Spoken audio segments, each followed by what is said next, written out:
want the truth? Are you tired of being so confused? You feel like you're more fucked up than the lies on the evening news. Well, just step right in. We can talk about it all as friends. And if you want, we can hug and kiss and make up for the party ends. Agree or disagree, stop offering me. 'Cause I'm everything you want, damn sure what you need. I won't tell no lies, back up all the facts with truth. And if you can't get down with that, you must be somebody's new.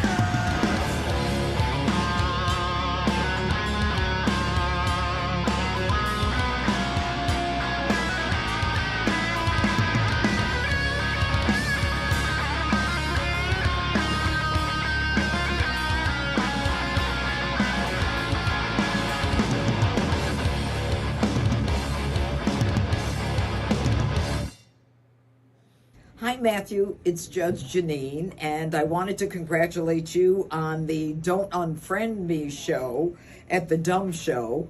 I was thinking about that whole thing the other day when I thought it was right after Donald Trump was elected that everybody on the left started unfriending anyone on the right.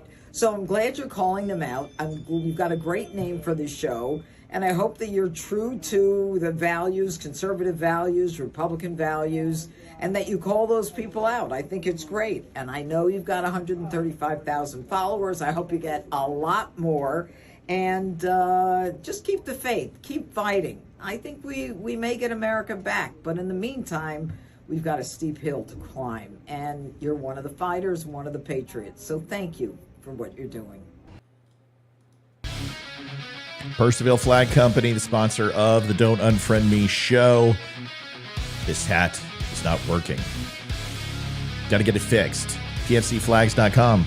They'll fix your flag. In fact, it'll no longer be made of cloth. It'll be made of wood. Go over and take a look. And also, go over to Rumble.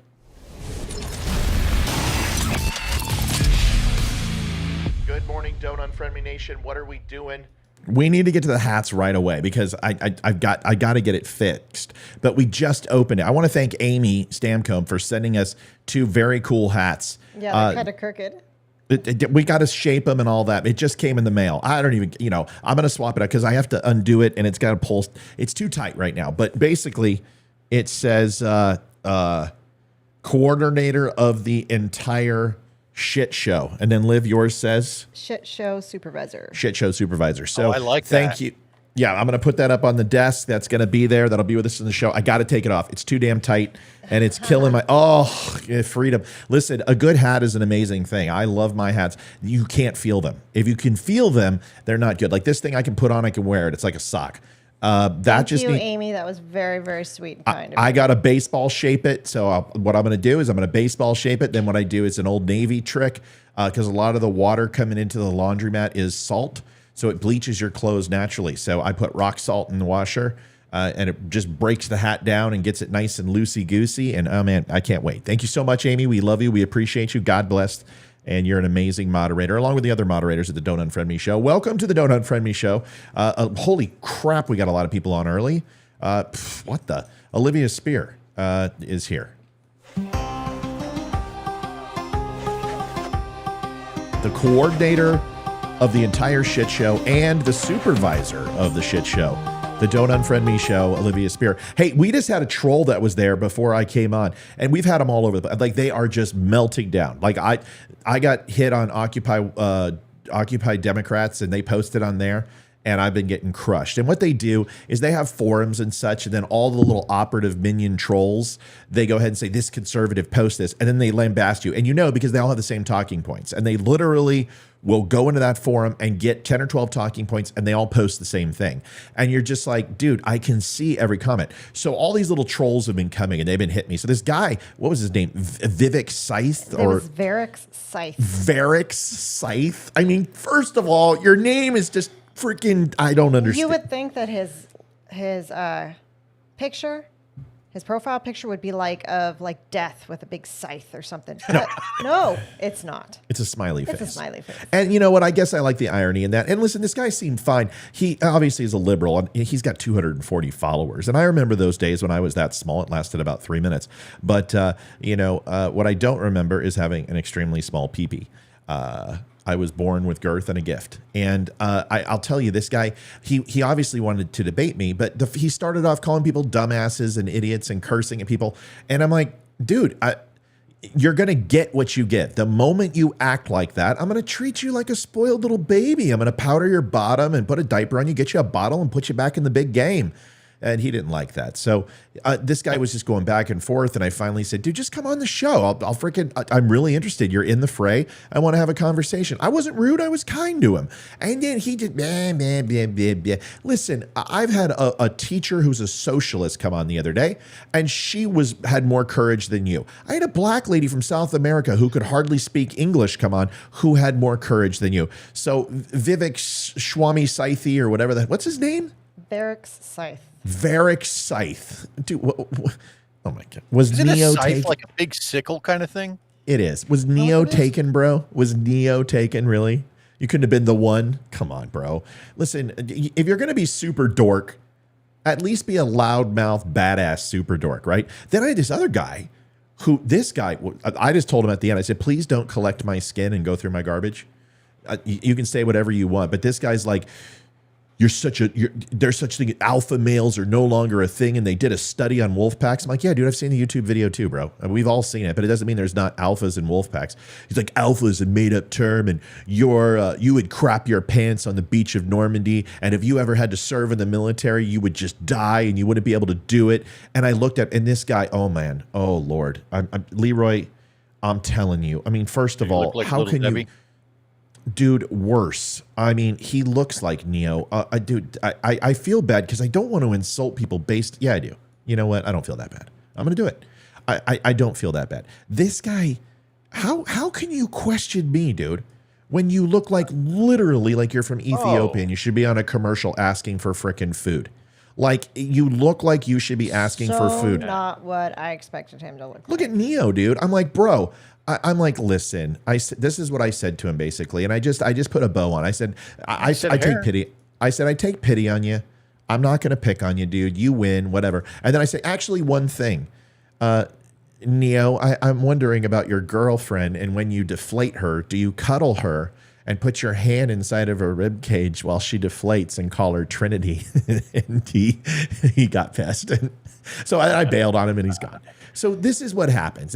You've got the site's growing, and now people are coming out of the woodwork. But what we don't have still are people who just come on the show and have a normal conversation without grinding some axe. Just why is it so hard to pick up the phone and just say, hey, I don't agree with this, or why do you stand behind this?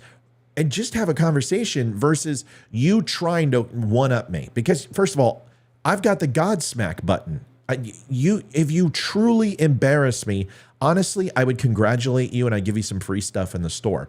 But if you're just going to go ahead and try to talk smack, man, I am the king of it. I will absolutely rain fire upon your soul. So just stop. Just stop. Stop trying to be a man and be a man. Okay? Good. Leroy, what do you think? Okay. Well, welcome to the special Wednesday edition of the Don't Unfriend Me show, folks. It's always good to see Judge Janine kind of lead in. It definitely reminds me that it's hump day. It is hump day. It's Wednesday. Yeah. So here's some of the things that we've been dealing with. This is, let me move this over. So we'll put it between Livy and I. Ooh. Okay. This is Lynn Turk. I have named Lynn Linda. And he comes on. Now, Libra, how many times have you seen me in this show without a hat? Olivia, how many times? You can count on one hand. Yeah. I had a comment. I'm growing as an individual. Did you see that? I left that comment alone.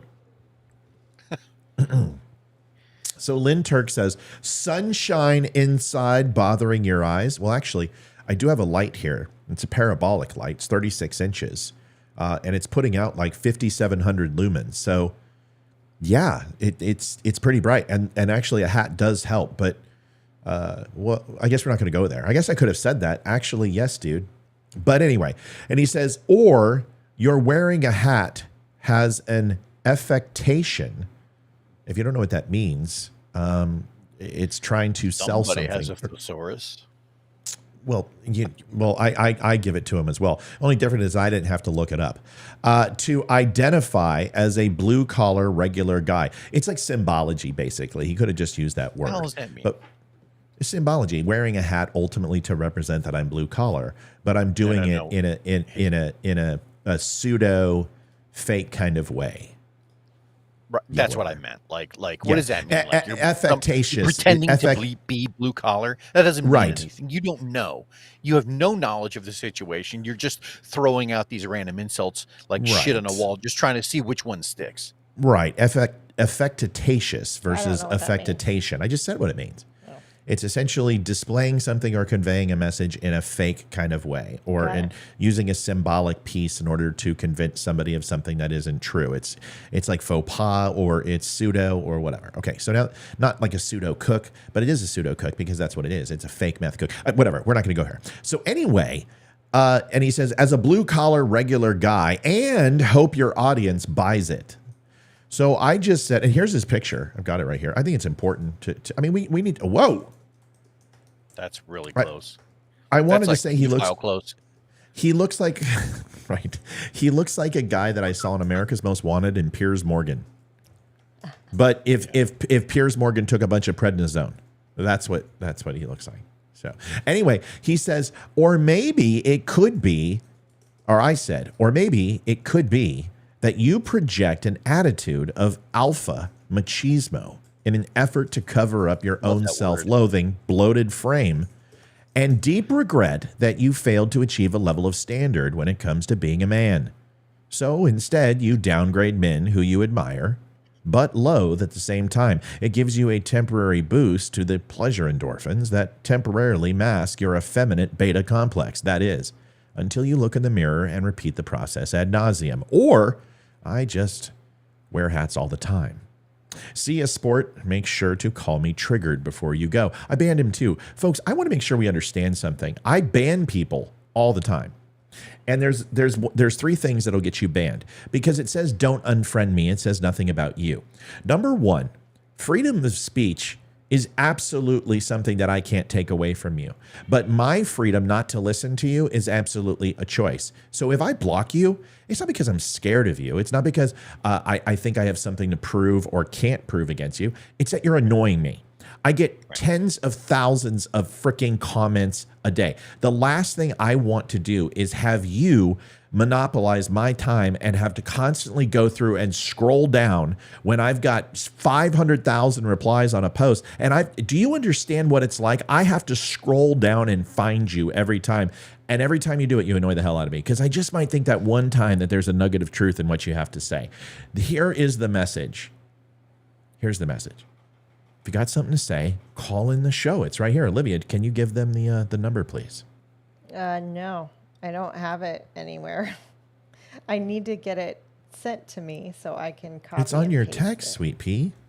There it is, everybody. Olivia, thanks, Olivia, for sending that. Really appreciate it. On Rumble. If you want to call in, by the way, one more. Leroy, did you see this gentleman?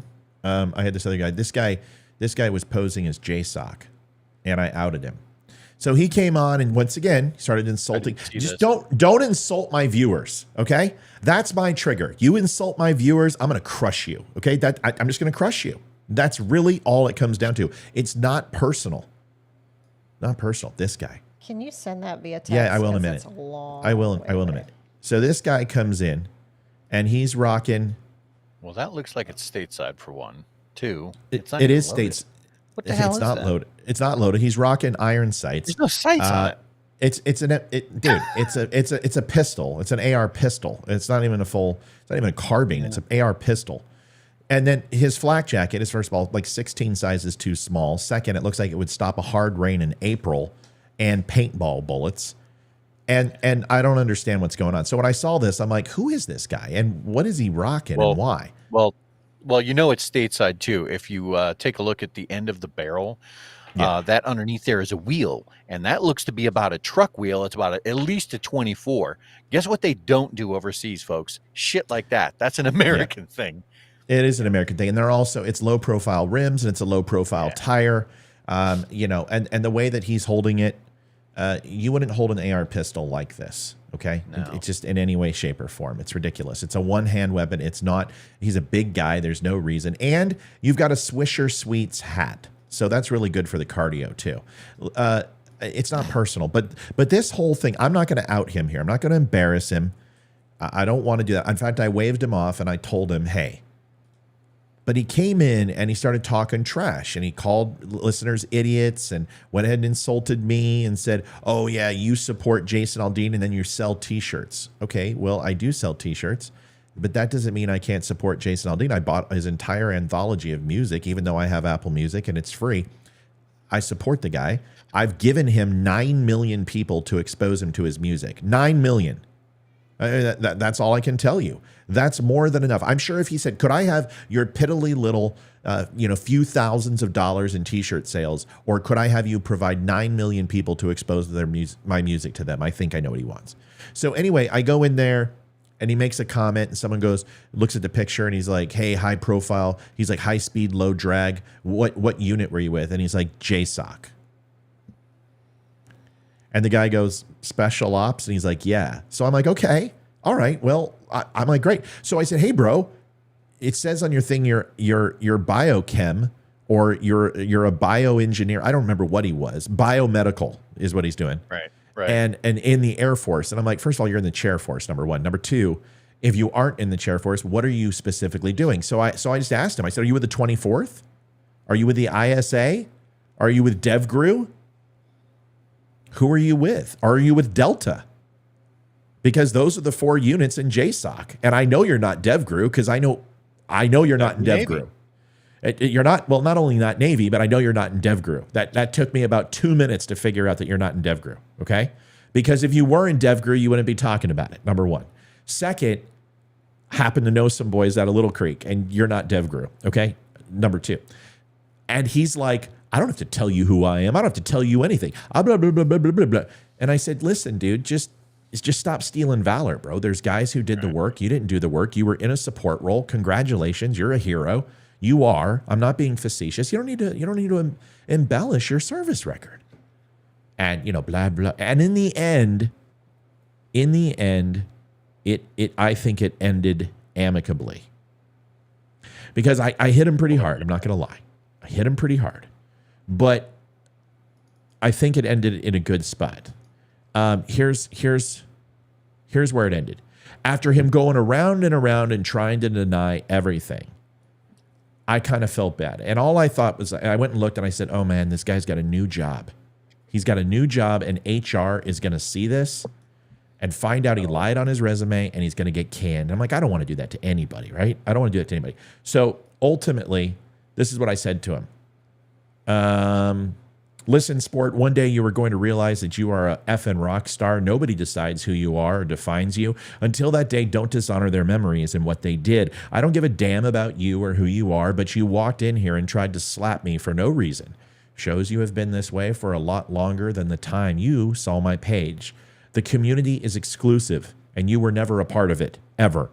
Stop trying so hard. Now delete this shit before some HR guy trolls your profile. And this is what he says. The Don't Unfriend Me show, you're good at what you do. I will give you that. And we will end on that note. And he's absolutely right. Okay, Leroy, the message is don't mess with Intel people. We will pick your shit apart in 2 seconds. Go ahead, Leroy. I mean, how long was I looking at that photo before I was able to ascertain most of that shit? So you have to understand that when you come in and start shooting your mouth off, there's an immediate problem. Most authentic people who have served will come in with some level of humility. They will come in and say, hey, look, been here, I really don't want to talk about too much of it. I might have done some of this, but they won't come in, with the, they won't present their profile pics with this kind of shit and start smack talking. That's generally not how it works. That's just somebody who is trying to throw their voice out there in the hopes that they will be believed and or intimidating. And the fact of the matter is, we are neither. We are not intimidated in any way, shape, or form. And if you really are who you say you are, then we're going to have some friendly type questions, qualifying questions. Prove it. And it's not meant to, and it's not meant to be insulting. It's just meant to be inquisitive, because we've all been down there at different points in our career. Matt and I talked about that. Yeah. Well, listen, and then of course, don't make me ask you about Bragg. Don't make me ask you about Benning. Just don't do it. Just be like, dude, you know what? I was kidding around. It got out of hand. I said I was JSOC. I'm not. And I should have put an LOL at the end of it or something, but he didn't. He's like, JSOC. You know, he's like, come on, bro. Yeah. Anyway, he's a young kid. He served in the Air Force. He just got out. He just got out in like March, and he's got a new job. So I wish him the best. And at the end, at least he admitted. I mean, and it went round and round. I mean, I've got like 10 pages of screenshots, and this guy, and I screenshot, I document, I keep my receipts. And this guy at the end was like, you know your shit. Good. Well, at least you can admit that. And you don't even have to say you're sorry, because you just admitted that I was right. Now let's move on. And then I just told him to delete it. And now that we've identified who's authentic and who is not, right? You know, now we can continue with the conversation. Right. All right. Well, listen, anyone feels slighted, you can call into the show.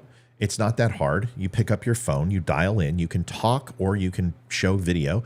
And if you have an axe to grind, come do it. Come take a shot at the title. What do you have to lose, right?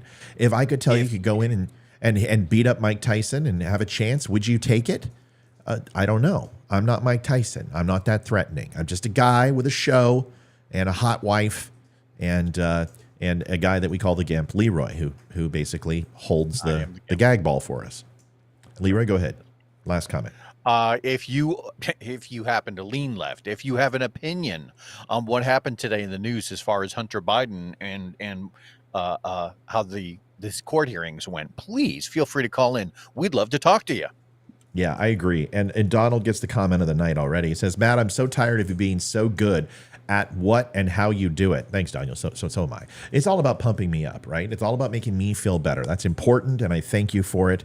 And as long as I feel good, well, then that's the most important thing. Folks, what are we talking about tonight? Olivia, was there anything special that you had on the docket that you would want to talk about, or can we go right into it? We can go right into it. I just want to give a shout out to Rumble. Did we hit 1,000 finally? No, we gained 5 followers since Monday though, so we're at 983. Okay. And so we're close. Folks, if you're not over on Rumble, no one's talking on Rumble right now. There's like no comments. I don't know. What the Even though it was spoken on Monday. Show your boobs and see if they'll start talking. Oh wait, you're talking to her. Got it. Okay. Dude, what does your shirt say? Just put a thumb. What does it say? Just put a thumb in it. Oh, outstanding. Also, YouTube, give a shout out. We got 5 more followers as well. So it's slow, but hey, it grew for the first time in like 2 months. Easy. Yeah, YouTube doesn't grow, unfortunately. Oh, YouTube. YouTube. Sorry. So we actually got 5 followers. YouTube. Listen, YouTube is throttled. They have put me in the naughty box. I'm never getting out. They already blacklisted one of my accounts. This one, they just keep me on there so I don't make a stink. And Rumble is very tough to get exposed. I don't know why Rumble's so hard to get exposed. I've asked the question. It doesn't matter. I don't know. And for some reason, my Facebook's not working, so no comments are loading for me. So if you guys are trying to talk to me on Facebook, I can't see it. So sorry. I have refreshed my Facebook like 10 times, and it's still not working. I can't get any new comments, so I don't know. Well, I don't know. Robert, welcome. Good to see you. All right, folks, let's get to it. I'm glad everybody's here tonight. We've got something to show you right away, which is something that happened in New York, and I just did a video on it. I posted it on Facebook, which is really interesting. First of all, this happened at like 7:30 this morning when I woke up, and I was up a little bit before that, but I started eating food. Yep, we'll talk about Mitch McConnell too. Hang tight, guys and girls. So, this, I believe, is on 44th Street, if I'm correct. Someone can correct me. That's what I remember from this morning, and I'm pretty good with my memory on things. This is a 47-story, basically tension crane. It all works off of hydraulic based on cables and counterweights to ultimately do its job. These things are extremely, they're very lightweight, but as a mass, they're dangerous, right? I mean, when these things come down, high winds and things like that, they aren't necessarily the most stable thing. If one of those columns gets a lapse in it, the whole thing comes down. They're dangerous. So this crane ultimately had a fire. We don't know how it had a fire. Maybe someone left a burning cigarette. Maybe there was a faulty wiring. There's a lot of things that can happen, especially on a construction site. But this crane itself caught fire at 7:30. Now, understand, it doesn't take a lot to bring these things down. They ultimately are able to maintain tension on these cables and counterweights. And if those cables snap, imagine having a crossbow snap in the middle of it while you're pulling it all the way, not a crossbow, but like a bow and arrow, and pulling it all the way back and having it snap in the middle. What would happen? Well, those two pieces would just, the tension would make them fly. So here's the video. Give it a watch. A couple of things. Why didn't they evacuate the area? I mean, yeah, that's what I want to know. Dude, there's people everywhere. The fire truck is going like 120 miles an hour, and it's a little SUV, and he's honking and trying to get this bicycle who's completely oblivious with his AirPods on, and it's insane. Watch this. Compound bow. Thank you, Lee. What's going on, Dumb Nation? I want to pardon the language on this. This is completely unedited. I got this from a guy named Tommy on Twitter. It's on my Twitter feed, and credit to him for videoing this. This has been going on all day. This is a fire that was going on this morning early. And the fire department was on the adjacent building trying to reach it with long hoses, and to no avail. They were just sprinkling this thing. It looks like it's fairly dark, which means it's burning wires and materials in the inner workings of the housing where this crane's at. And it lost its support structure, obviously. These things are tension-based. They use wires and pulley systems and counterweights. Any of those cables can fail, probably with just a very...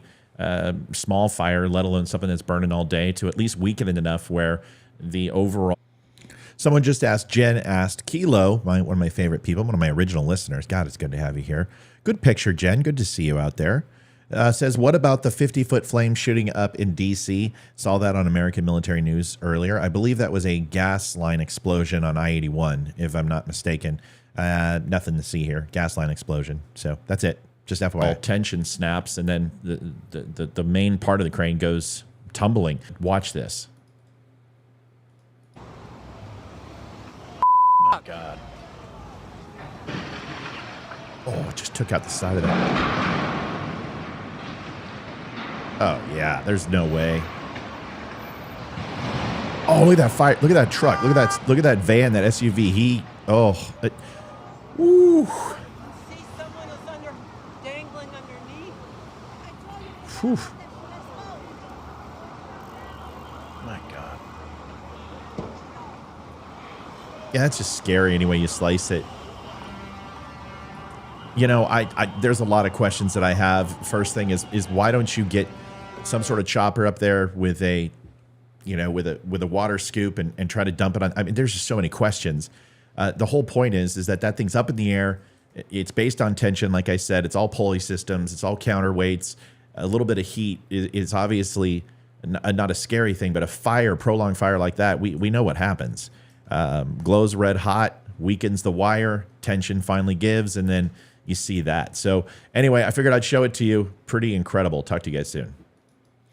So anybody want to touch on that real quick? I mean, first thoughts, first reaction. It's a visceral feeling for me, and I went to one place right away. Anybody else want to chime in? What do you got? Well, that's not the first time that's happened. I mean, there's been a few of these cranes that have failed, specifically in New York over the last 5-10 years. There's multiple videos, and it doesn't get any easier to watch, because the only thing you can think of is think of the people that are underneath it that don't know. Think of the unintended consequences. The damage 11 people were injured from that. Right. The damage that's going to occur from that is the thing, finally makes impact with the ground. Just not good. And you wish there was something you could do about it, but geez, what a mess. Yeah. Liv, first thought when you say, did it make you think of anything else in particular? It made me think of 9/11. Yeah, me too. For sure. Totally. That's the first thing that went in my in my mind when I saw it this morning. And that's my question: is how could anyone, especially public transportation, whether it's police department, whether what's the name of the, not the police department, in New York. It's not Shore Patrol. It's the Port Authority. Port Authority. Port Authority. Why wouldn't you shut that street down? Well, obviously it's 7:30 in the morning through late afternoon or late morning, and traffic in New York is not. I mean, there's two things you don't do. You don't cancel the Super Bowl, and you certainly don't stop traffic in New York City in the middle of the day. But that's dangerous. Like the first thing I thought of was absolutely 9/11. I was like, holy God. This is totally, I mean, even though it's not 9/11, it's a skyscraper that's being built. It's just reminiscent. It's the first thing that comes to your mind. Right. And you think that I would think the same thing, is that they would say, wait a second, hold on. This thing might fall. Let's clear the streets, right? Because that was the first imagery I had. And then when it started going, I'm like, oh my God, there's people under there, man. You can hear them. I mean, that guy's way too close. Just dangerous, just completely dangerous. But why not put a helicopter up there? Why not have a scoop bucket and just douse that thing with 100,000 gallons of water and pop smoke and go home, Leroy? Right. I wish I knew. Something that all of the heavy equipment operators, both the military and civilian, a very common theme throughout the industry is that when there's a crane that's actively moving, when it's in motion, when it's hauling something up, down, whatever it is, nobody is to ever stand underneath any part of it, right? Because that's always a risk. And so, God, you'd think, and I understand it's not like Lowe's. It's not like we're the aisles and when you go to Lowe's and they want to move something off of the overheads, what they do is they string a couple of barriers so you can't walk in the next aisle for where they're doing the work, just out of an overabundance of caution. But obviously they can't do that here, but you almost wish that they could, right? In order to prevent anybody from getting hurt or worse. Yeah. Well, and Thomas has a good question. He says, "Don't helicopters with buckets have to be staged?" Well, they have Hueys that have internal carriages underneath that actually go and dip into the water. And New York has those. The Port Authority has those because of tugboats and barges that catch fire all the time. So it's not like this is unheard of. You've seen these Hueys. These Hueys have these. It's basically just these long rectangular channels underneath the undercarriage of a Huey, and the Huey goes down and it dips down, and it's got a pump, and it goes in there, and they scoop up the water, and they're gone. And this isn't meant for forest fires, but this can be for small, containment type situations, or dousing an area on a high rise or a barge or a boat. So yeah, I do use that. They're in New York all the time. I mean, I don't know what else to say. You've got the United States Navy right there too. I mean, you've got plenty of options. You've got the biggest fire department in the world in New York. There's got to be a solution. And although that might be 44 floors up and no ladder's going to get to it, there are options, right? And it burned for a long time. This wasn't a 5-minute burn. It was a long burn. So yeah, I don't know. It creates more questions than answers. Tough to dump 100,000 gallons of water on it with people underneath as well. The firemen did get another building and shoot water across the crane. And Rex said, I'm aware of that, but there's nobody underneath. The building was evacuated, number one. It's a construction area. Nobody's living there. You could break up. This wasn't a 5-minute fire. This burned for hours. There was plenty of time. You saw that there was 5 or 6 engines there. There were a couple ladders. There's plenty of time. You think they would have roped stuff off? Go ahead, Liv. You think they would have roped streets right off? I mean, even here, there's a fire at a house, and they block the streets for a half a mile on each side so no one can come down just for safety. But why didn't they block off a couple blocks around it? It just doesn't make sense. I don't know, but folks, here's the cool thing. I understand that the chat right now is not working on Facebook, but that's not me. I can't control that. But here's the cool thing. We're having a great conversation here that you can listen to and not worry about chat right now, and we'll get to it soon. And I know that's part of the allure, but you know, it's kind of like when you're watching something that's really important. You got a little fuzzy picture. Remember those days when our rabbit ears wouldn't work? You didn't turn off the TV. You slapped it a couple times and moved it around. So pop smoke, get out of the show and come right back in, or just realize that you're gonna have to watch a show without chat. I know. You guys are all very cushy. I don't know if it's not working for just me or for everyone else. It's everybody. The whole chat's lighting up. I'm looking at it right now. Finally made it. Chat's not working. What's wrong with Facebook? Facebook messing with us. Matt has an extremely big woo. We're going to skip that one. This comment situation is truly annoying. So anyway, it's not working right now. So it's okay.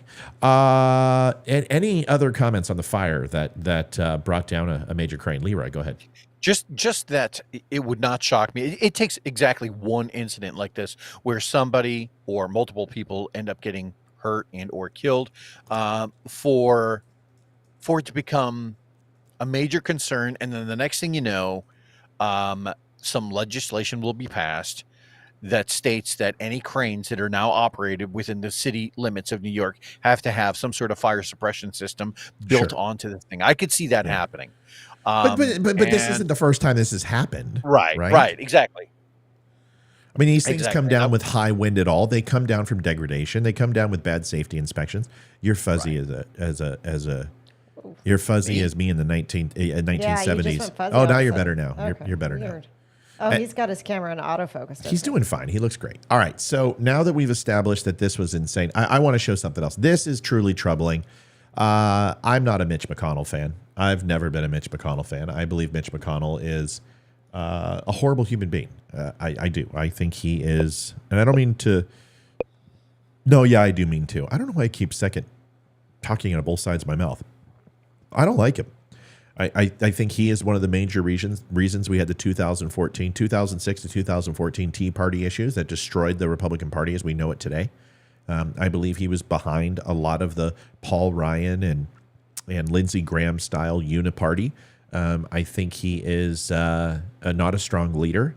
I think he has religious prejudices that stop him from us being a big tent party. And I think the day that he retires is a good thing. I truly do. Yeah, I think we need younger people in here. But this is sad. For those of you about to watch this, he was having a press conference, and immediately stopped. Now, a lot of people are saying that, he's having a lapse of memory, he's having a stroke. This is a seizure, at least in my opinion. I'm not a doctor, but I did sleep at a Holiday Inn Express. And people think, a seizure is like an epileptic seizure is like shock treatment or something. Seizures are very difficult to identify sometimes. And some of them can be very violent and extreme, but most of them are very difficult to diagnose on the spot. So go ahead and watch this, and then we'll come back. Cooperation and a string of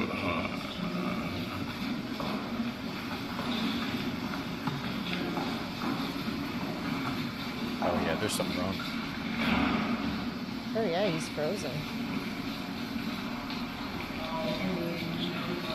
Oh, you could tell he's like clenching. Yeah. I'm amazed he didn't fall over. Hold on, you can see him. He stumbles here, and they grab him. Anything else you want to say? I'm sure it's go back to your house. Do you want to say anything else to the house? Okay. So watch it one more time, just to make sure. That's rough. And a string of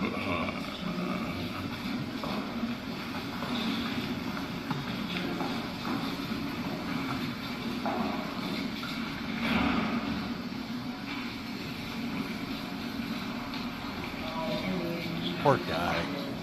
That's got to be rough.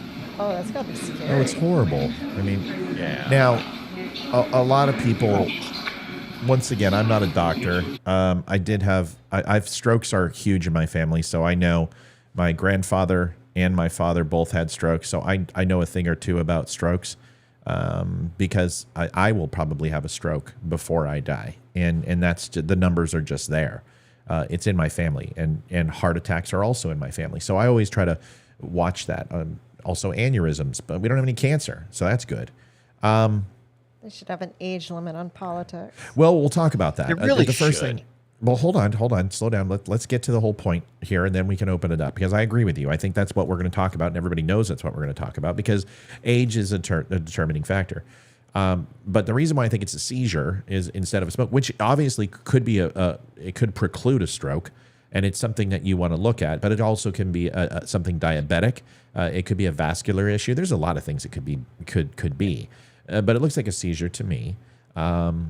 And like I said, diabetic is maybe what we're going to hear. A lot of people are saying stroke, but there was no muscle issues. There was no facial drops. There were no dilation of the pupils. He ultimately was just locked, and he's saying he's okay now, and that's the statement he's made. But it really brings us to the question that we have to talk about age. So Olivia said it first. So Olivia, go.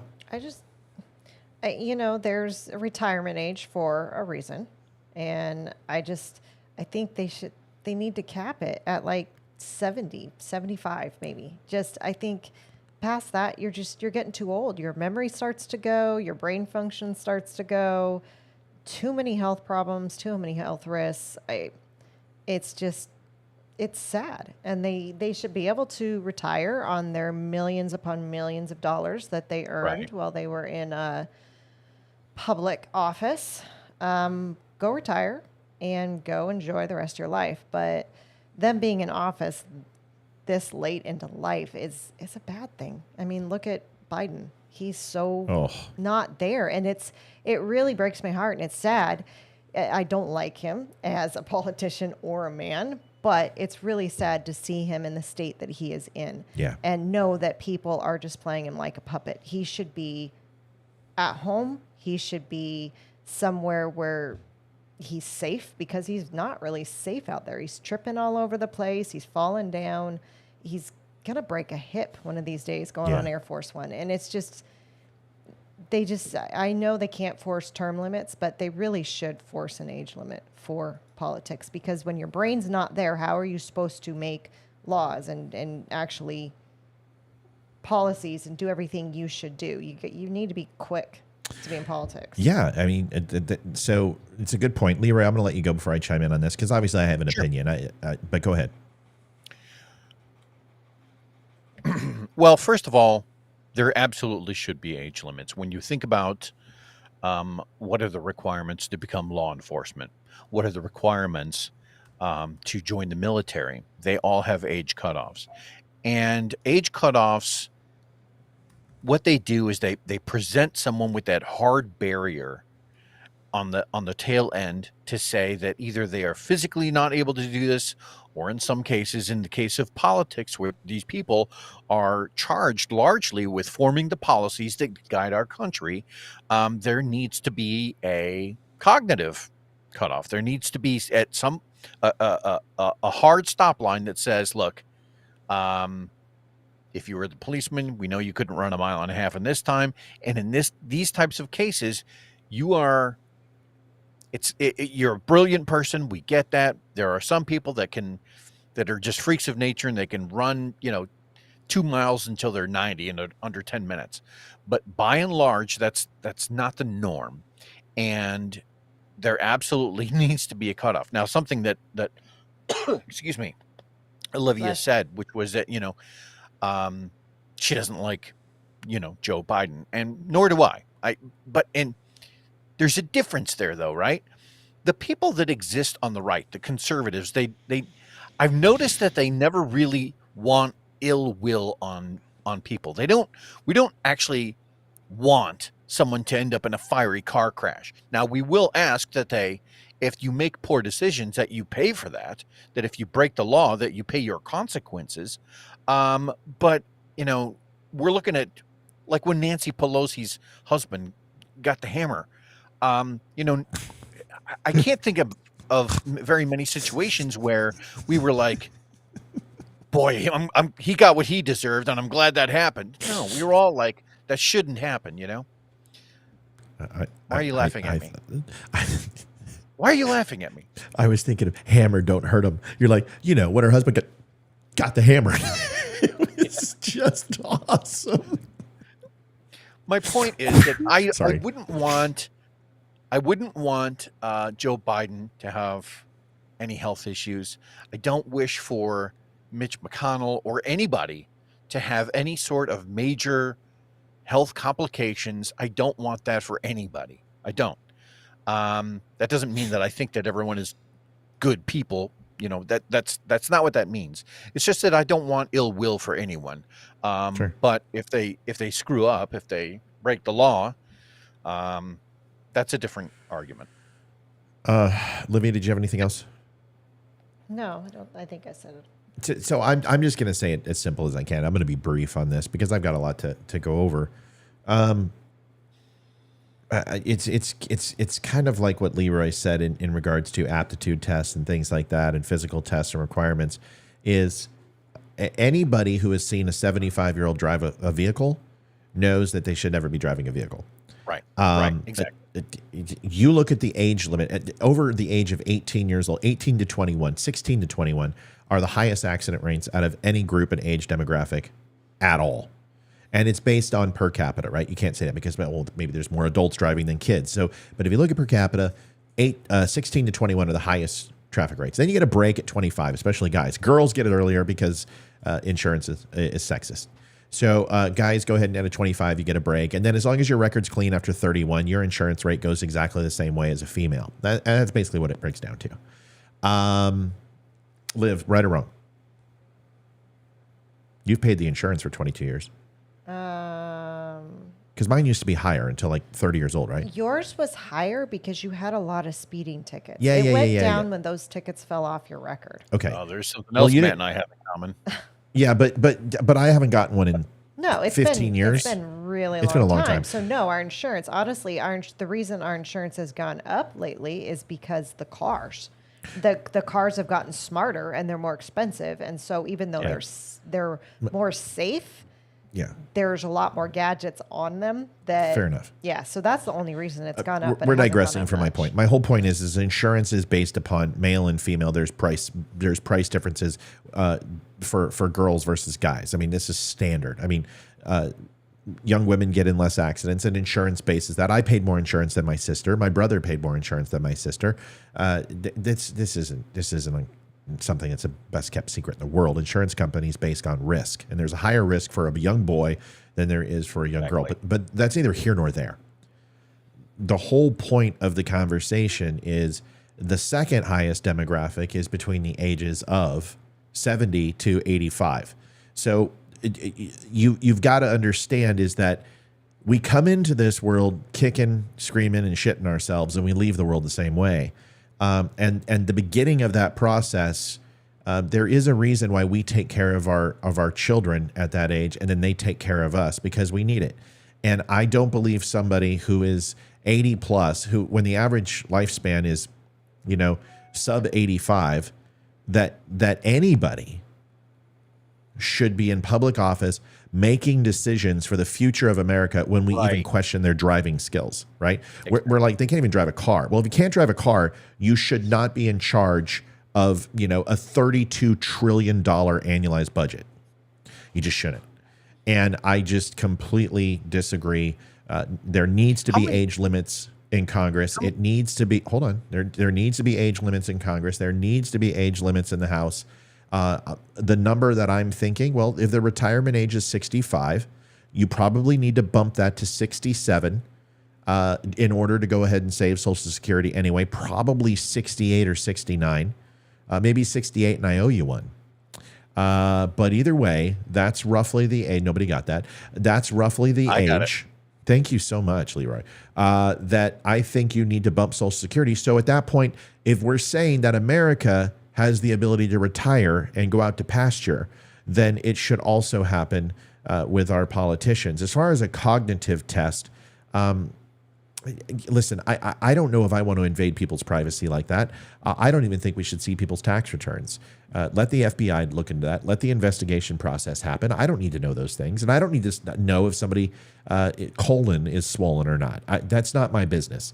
If somebody tells me the president's in good health, the senator's in good health, they have their faculties, and they went through a physical, and they should, then that's their right. I don't need to know those things. That's called privacy. And as a Republican and a conservative, I believe in those first and foremost. Leroy, go ahead. I'm sorry.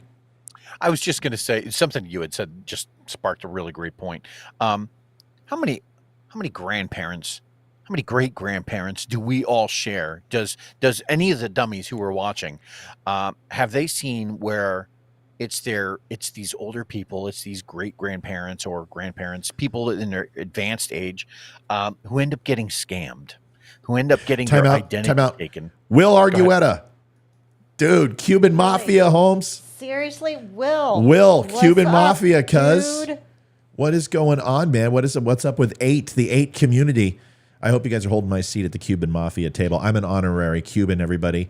Will is Puerto Rican or Honduran, or he's basically Mexican because he's from Texas and he has brown skin. So that's the way we identify everybody in Mexico. Be like, hey, I'm black. You're like, yeah, Mexican, whatever, you know. So Will, my Cuban Mexican brother, it's good to have you here. Leroy, go ahead. Sorry. And if we know people that have been scammed, you know, on Facebook or you know, they get the iconic, hey, I'm a Nigerian prince, can you send me 5,000 and I'll send you 5 million? And a lot of, statistically, a lot of older people do fall for that. And and all I'm saying is that if statistics say that older people tend to fall for that kind of thing, sometimes there are occasions where you know that they can't be trusted with money. And if they can't be trusted with their own money, then they certainly can't be trusted with our money. Listen, I don't want to be ageist. What I'm trying to say I is don't either. The selective service, which is the military, is a very difficult and ardent and stringent selection process. And those people go to war and honestly have very little influence on the day-to-day operations of our government. But they do influence from a defensive capability and offensive capability. A politician, they run power. They run agriculture. Right. They run the Fed. They run libraries. They public funding in schools, military budget, domestic policy, national policy, world policy, geopolitics. I mean, these people are influential. And if a soldier has to go through some basic requirements to carry a rifle and execute orders from a politician, I think the politician process should be a lot more stringent than it is. That's what I'm saying. It's not about old people, okay? But Right. offense, I don't want some 16, 17, 18-year-old voting, and I don't want a 75-year-old running my country. No, Okay? I mean, and it's so stressful doing that job anyway that, you know, should put that kind of stress on them. And I mean, on average, how old are, you know, the grandparents out there? I mean, I have no grandparents left. All of them are gone now. And except for my grandmother, who extreme circumstances passed when she was 58 of breast cancer. But the other 3 all died in their 80s, you know, Yeah. and it was just like, I think my one grandfather was 82 and I think my other one was like 85. My grandma was like 87. But they all had some serious health issues when they went. So Yeah. it's not like they just, you know, were spunky and all that, and then they just passed away. No, they were all some serious health issues. That brings a really good point. And Anna Marcelli, who spelled me like Britney Spears, you know, I hate Britney Spears. Nobody misspelled my name until Britney. Oh God. Everyone adds and Annie, I'm not upset. Oh, This come is on, just man. a joke. Leave joke. Britney But- alone. Right, but it's like, dude, it's like, it's SPEER, right? You don't throw me. I really And- like the name Brittany for a little girl until I married Oh, you should. you. you And I'm sh- like, I can't do that to my kid. You Nope. should see what Brittany's doing now. We'll maybe go into that. So I've got a lot to go over with RFK, but I want to read Anna Marcelli's comment because it's actually really good. Matt Spear, throw me. At least you didn't say Spears because that's frick. I'm like, dude, I'm not plural. Age limits is complicated. I've known people in their late 70s and early 80s that become senile. But they're those that... But I got it. That actually became very wise. Seriously, why not go by the actions of their demeanor? My dad passed away at 72 because of dementia. My mom didn't start being senile until the last 5 years of her life, and she died at 86. My mom knew when she could no longer drive.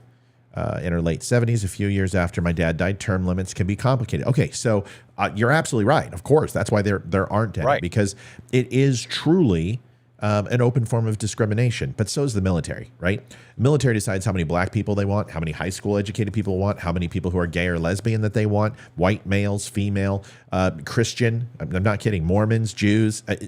I worked in a recruiting office. That's what I did after I was meritorially advanced from E3, and I got my crow stateside in the recruiting station. I was an E4 when I went to the fleet, and I was just out of A school. Do you understand how, Leroy, tell them how hard that is? That's something. Meritorious advancements are far and few between. So for the people that kind of get picked out for that kind of thing, they are high speed, low drag. So E4, before I even hit the fleet, do you know how much I was hated? Hated.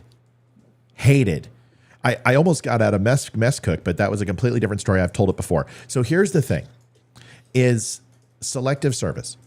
But more importantly, here's the problem, Annie, and this is where I agree with you completely, but I want to expand your thinking. Your parents don't have an expiration date. They're going to be your parents no matter what, right? So if they're 70 today, they'll be 75 and then 80 and 82.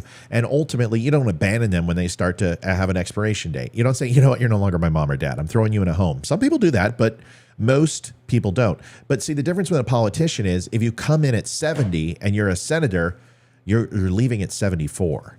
And if you come in as a House of Representatives, you might be 70, but you're leaving at 72. And if you're a president, you have the potential to leave at 74 or 78. Now that's at 70. So we have to understand when we elect somebody, the shelf life is important, because if you drop out and you have to poll, it is an absolute bear on the constituents. And usually somebody will come in as a placeholder, a body to fill in. It's usually a wife or a friend or something that ultimately comes in and just sits and votes.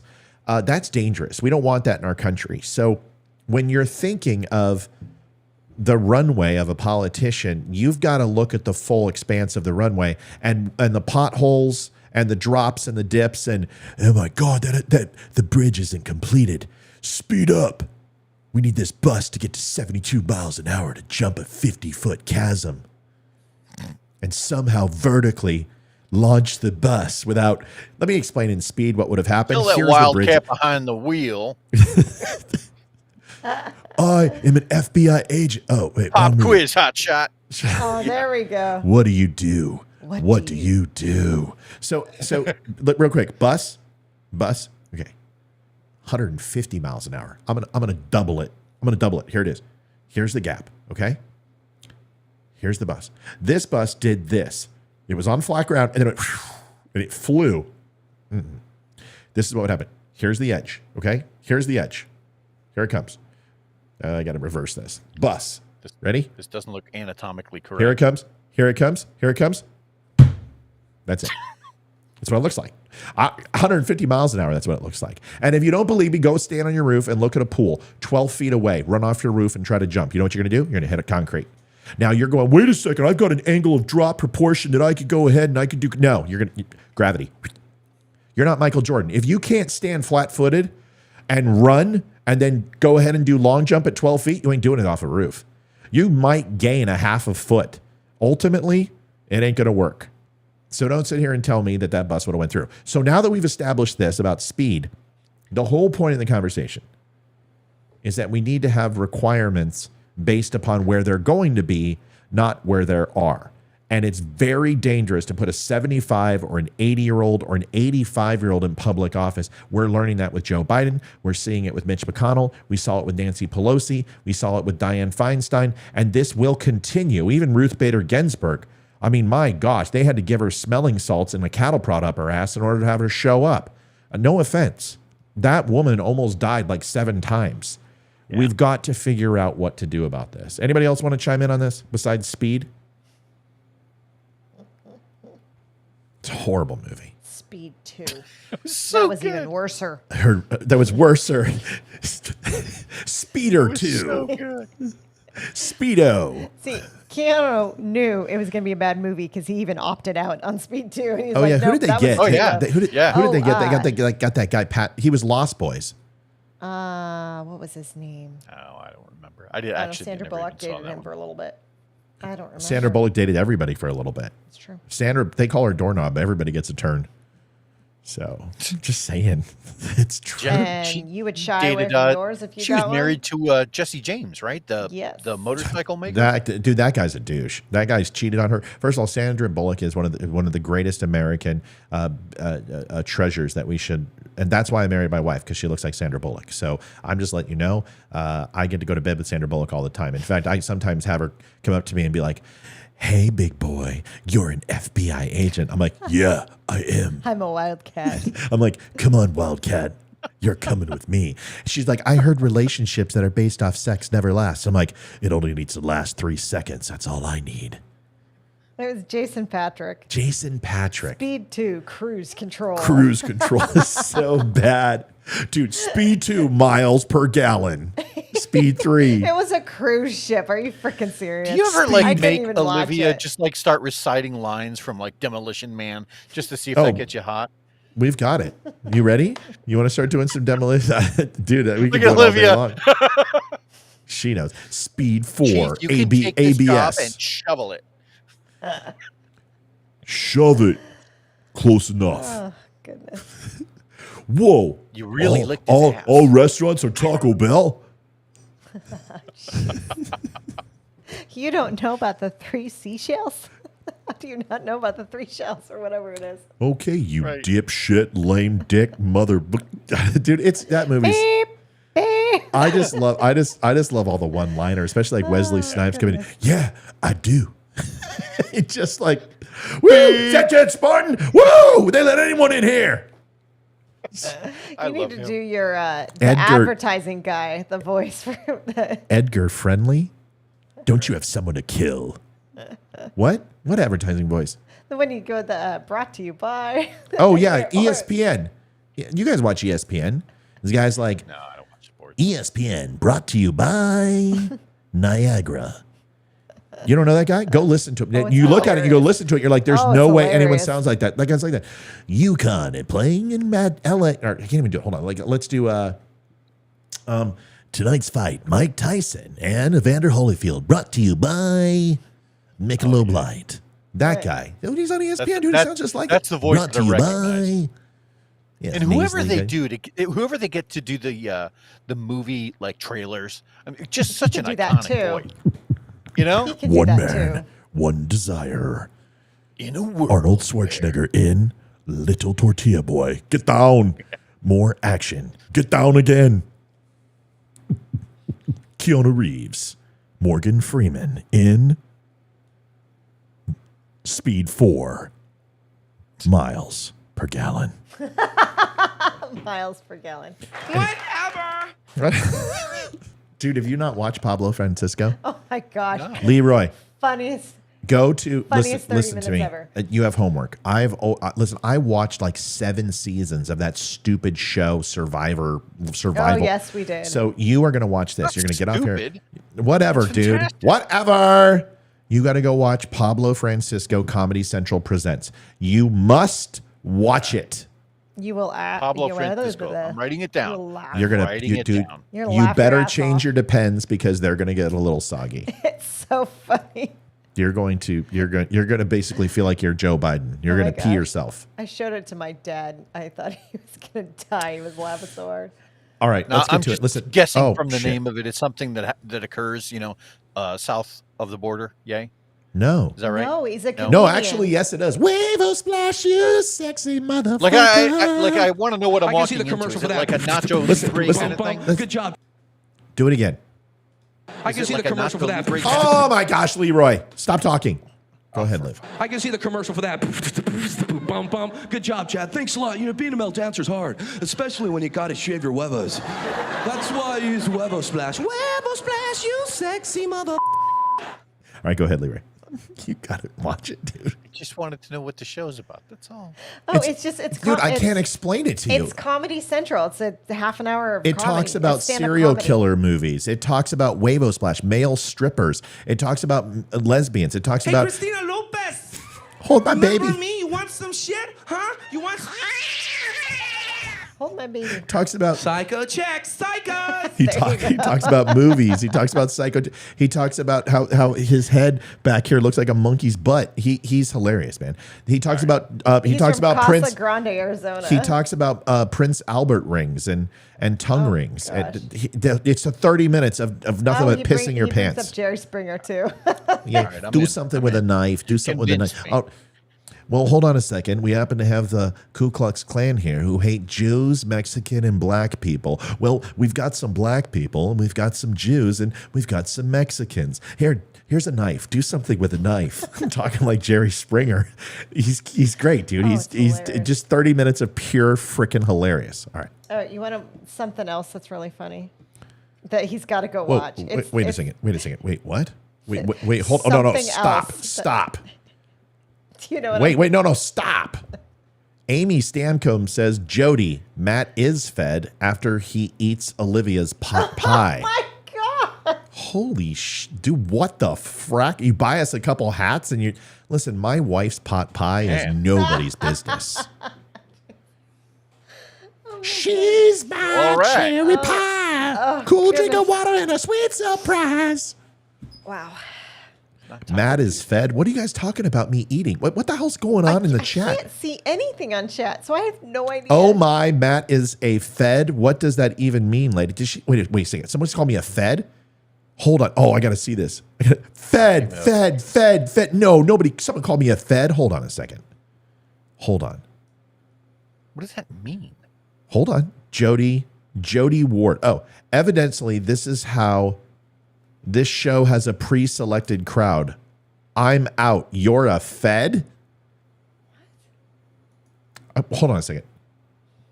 No, she just came on. No. What the hell does that mean? Just hit her IP. Whatever. Right. No, just hit her IP. Flashbangs. No, not lethal force. Okay, bye. What? I'm a what? I don't know what she's talking about. Fed? Give me a break, lady. Do I really look like a fed? How many feds do you know? Come on. Yeah, I got a Molon Lave tattoo with a Punisher skull. Why? Well, because I'm permanently undercover. Give me a break, lady. Give me a break. I've got scars on my back from my service. I don't need you on it. Cut me some slack. Now, Leroy, he's a complete fed. He infiltrated my show like a year and a half ago, and he's been swinging from my nuts for a year and a half, and I can't get him to shake loose. He's got to be a fed. He feeds me disinformation all the time. Pretty much. Crap! I gotta call. I'm part of one of those 5-letter agencies. Yeah. I forgot. I gotta call the U.S. Marshal. Yes, you do. He called me and wanted to talk, and I forgot to call him back. Oh Call back crap! tomorrow. Shit.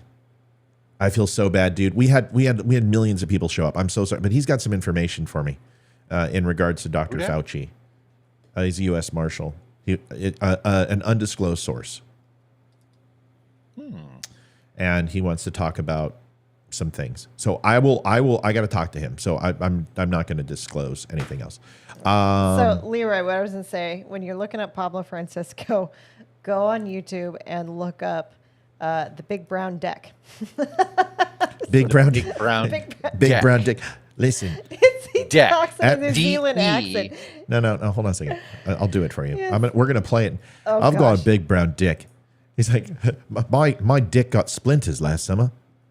It's like all the cods played on my dick last summer, and they had a good time. Hey, there's Ron. He all knows about my dick. Hey, Ron. Yeah, it's fine. You've got a nice dick. My secretary sent me dick pics. I sent my secretary dick pics. She loved them. The next time you go ahead and you have a dick problem, go ahead and get African-style cock. The next time you have a problem, you can fix it with a little bit of cock. You haven't seen it? Oh, fuck. I'm gonna end up Oh my watching gosh, this. it's This hilarious. sounds great. Dude, Oh, my it's God. so funny. Oh, my God. Hold on. It's so funny. Oh, this is my guy. I can do his voice. I can do the whole thing. Deck, summer, African. Oh, my God, dude. You haven't seen this guy? Oh my gosh. No. What's it? What is it? What is it It's again? The Big Brown Deck, I think.